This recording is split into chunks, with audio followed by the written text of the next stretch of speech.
Iraq now, where assailants murdered 8 members of a Shia family inside of their home in Baghdad today. This is just one example of pre-election attacks that have taken hold of the country in recent weeks. The official police statement did not indicate who might have carried out the attack, but they did call this an ugly crime. 22 people have died in all. The parliamentary vote will take place on March 7th. Well, more than 27 civilians are dead. NATO is to blame, and European governments, they want answers. The airstrike was a case of mistaken identity in central Afghanistan, and now the Dutch government is threatened to pull its troops out. So what does this mean for the U.S.-led offensive?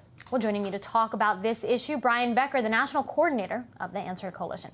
Hi there, Brian. So 27 civilians dead after this NATO airstrike, including 4 women and 1 child. And, you know, we say this time and again, but it's worth repeating that one of the key elements of the U.S. strategy over there is to win the hearts and minds of the local Afghan population. But when we hear about this, when we see these numbers, how likely is that to happen now? Well, I think it's impossible. I think the people in southern Afghanistan, and indeed throughout all of Afghanistan, consider the NATO and U.S. occupation forces to be just that, an occupation force. I think all of this talk about winning the hearts and minds is really just a big sham. It was 27 people who were killed today, civilians going about their own business. Last week it was 12, and a few days before that it was 5.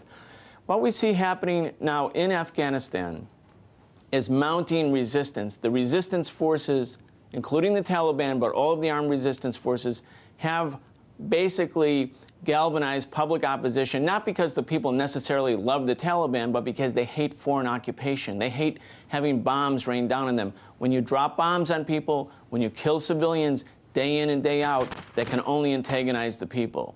Now, I want to talk about this in light of what happened with the Dutch government. You know, the government basically collapsed, largely over keeping Dutch troops in Afghanistan. You know, liberals would not accept this, and so we see what happened. What do you make of that? And does this threaten to sort of undermine the NATO mission in Afghanistan? Well, indeed it does. The collapse of the Dutch government is of singular importance, but it's just the tip of the iceberg. You know, right here in Washington, D.C., where this is the center of the occupation forces, there's going to be tens of thousands of people marching in less than a month on March 20th in Washington, D.C., in San Francisco, in Los Angeles.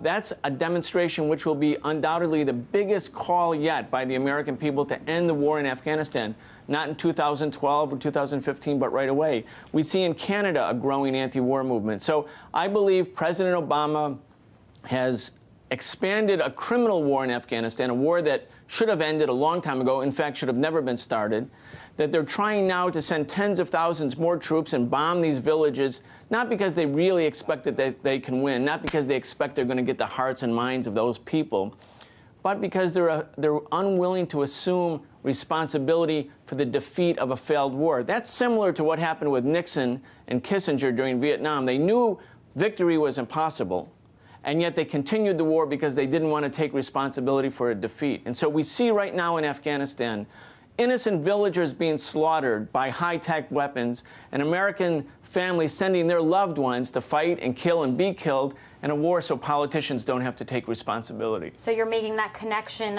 you know, between Vietnam and Afghanistan. But you mentioned that slippery slope, and I wanted to ask, you know, what's going to happen with other European leaders who do openly support the war in Afghanistan, who are contributing, you know, their troops? I mean, could this have a domino effect where more and more leaders are going to now speak out against the war because they see what happened, you know, with the Dutch government? I think so. I think the Dutch government, as I said before, is not only the tip of the iceberg, but an indicator, and gives reinforcement to all of those people in Europe, in Canada, indeed right here in the United States, who also want the government to leave Afghanistan. So they're going to say the Dutch people forced their government to get out. That was a big contingent, more than 2,000 Dutch troops.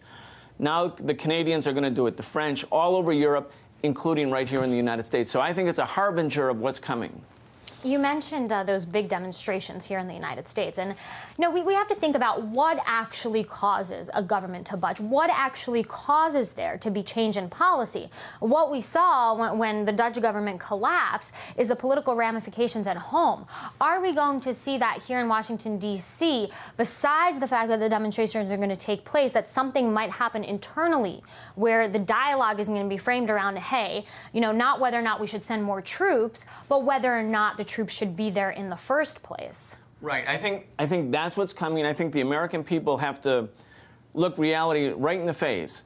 There's 30 million people who are either unemployed or seriously underemployed. 9 million people are losing their homes or maybe losing their homes because of foreclosure. There's a spending freeze on state spending, on education, on housing, on health care, and yet this government spends $1 billion. $1 billion every 2 days to occupy Afghanistan and Iraq. So I think we're at the beginning stage of what will become a very strong, powerful, new anti-war movement in the United States, mirrored as it was in the Netherlands and as it will be in Canada and throughout Europe. That's the only thing that I think in the United States will change the internal political dynamic, is to have the politicians see thousands, hundreds of thousands of people in the streets, angry people saying, end this war, not later, end it now. So you're saying that they will make a difference, and I'm glad you mentioned those numbers, quite staggering there. Brian Becker, thank you for your analysis. You.